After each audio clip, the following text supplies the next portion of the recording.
Hello friends, welcome to Siri foods. ఇవాళ వీడియోలో cabbage రోటి పచ్చడిని ఎలా తయారు చేసుకోవాలో చేసి చూపిస్తాను. క్యాబేజీని అందరూ ఇష్టపడరు కదా, ఒక్కసారి ఇలాగా పచ్చడి చేసి చూడండి. నోటికి రుచిగా చాలా బాగుంటుంది. క్యాబేజ్ పచ్చడి చేసుకోవడానికి ఇక్కడ తీసుకున్నాను కదండి, క్యాబేజ్ తీసుకున్నాం కదా, దాంట్లో సగం ముక్క అయితే సరిపోతుంది. ఇలా సగం ముక్కని తీసుకుని 2 మీడియం సైజ్ టమాటాలు, 10 పచ్చిమిరపకాయలు, 1 టేబుల్ స్పూన్ పల్లీలు అయితే పచ్చడి చాలా టేస్టీగా వచ్చేస్తుంది. ఇప్పుడు పచ్చడి తయారు చేసుకోవడానికి స్టవ్ ఆన్ చేసి ఒక మూకుడు పెట్టుకుని మంటను మీడియం ఫ్లేమ్లో పెట్టుకుని 1 టేబుల్ స్పూన్ పల్లీలు వేసి నిదానంగా మీడియం ఫ్లేమ్లో వేయించుకుని తీసుకోండి. పల్లీలు వేగిపోయిన తర్వాత వాటిని డైరెక్ట్గా మిక్సీ జార్లోకి తీసేసుకుని పక్కన ఉంచండి.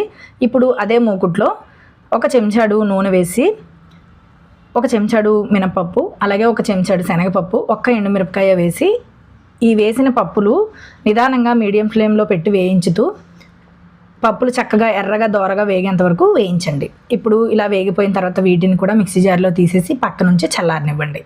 ఇప్పుడు అదే మూకుట్లో మరలా 1 టేబుల్ స్పూన్ నూనె వేసి నేను ఇక్కడ 10 పచ్చిమిరపకాయలు తీసుకుంటున్నానండి. వాటిని ముక్కలు చేసి వేసుకోవాలి, లేదంటే పేలుతాయి.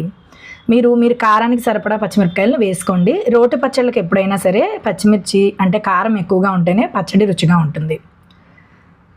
పచ్చిమిరపకాయలు ఈ విధంగా తెల్లగా అయ్యేంత వరకు వేయించుకున్న తర్వాత వాటిని కూడా డైరెక్ట్గా మిక్సీ జార్లో తీసేసుకుని పక్క నుంచి పూర్తిగా చల్లారనివ్వండి.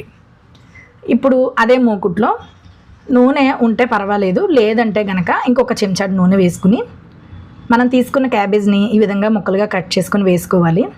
అలాగే 2 మీడియం సైజు టొమాటోలను కూడా ఈ క్యాబేజ్లో వేసేసి క్యాబేజీ టమాటోలు తొందరగా మగ్గడానికి కొంచెం ఉప్పును వేసి అలాగే 1/2 టీ స్పూన్ పసుపును వేసేసి పసుపు ఉప్పు ముక్కలకి బాగా పట్టే విధంగా అడుగు నుంచి పై వరకు బాగా కలిపేసుకోండి.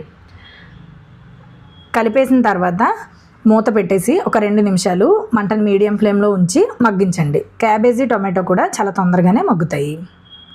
ఒక 2 నిమిషాల తర్వాత ఈ విధంగా మూత తీసి మరలా ఒక్కసారి అడుగు నుంచి పై వరకు ఈ విధంగా కలుపుకుని 6 వెల్లుల్లి రెబ్బలు, అలాగే అరచెక్క సైజ్ అంతా నిమ్మకాయ సైజ్ అంతా చింతపండుని వేసుకోండి. అరచెక్క నిమ్మకాయ సైజు చింతపండు సరిపోతుంది. టమాటాలు కూడా వేసాం కాబట్టి పులుపు ఎక్కువ అవ్వకుండా చూసుకోండి. మరలా మూత పెట్టి 2 నిమిషాల పాటు మగ్గించండి. ఇలా చేసేటప్పుడు మనకు అడుగున ఎక్కడ మాడనివ్వకుండా చూసుకోండి. ఇవి కొంచెం ఈ విధంగా మగ్గిపోయాయి అనుకున్న తర్వాత స్టవ్ ఆఫ్ చేసి పూర్తిగా పక్కన ఉంచేసి పూర్తిగా చల్లారనివ్వండి.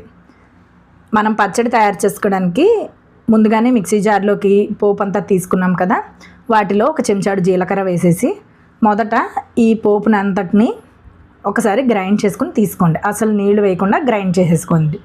ఈ విధంగా పౌడర్ లాగా అయిపోయిన తర్వాత మనం మగ్గించి ఉంచుకున్న క్యాబేజ్ టొమాటోని అదే మిక్సీ జార్లోకి వేసేసుకుని రుచికి సరిపడా ఉప్పు వేసుకుని అస్సలు నీళ్లు వేయకుండా గ్రైండ్ చేసుకుని తీసుకోండి. మనం మొదట కూడా ఉప్పు వేసాము, అది దృష్టిలో ఉంచుకుని ఈ పచ్చడిలో ఉప్పు వేసుకోండి. ఇలా అస్సలు నీళ్లు వేయకుండా గ్రైండ్ చేసుకుని తీసుకోవాలి. ఇలా గ్రైండ్ అయిన పచ్చడిని ఒక కప్లోకి తీసేసుకుని దానికి పోపు పెట్టేసుకుంటే మనకి ఎంతో రుచిగా ఉండే క్యాబేజ్ పచ్చడి తయారైపోతుందండి. పోపు కోసం నూనె వేడెక్కాక ఆవాలు, మినపప్పు, శనగపప్పు, ఎండుమిరపకాయలు, కరివేపాకు వేసి పెట్టుకుంటే క్యాబేజీ పచ్చడి తయారైపోతుంది. మరెన్నో రెసిపీస్ కోసం సిరి ఫుడ్స్ని సబ్స్క్రైబ్ చేసుకోవడం మర్చిపోకండి.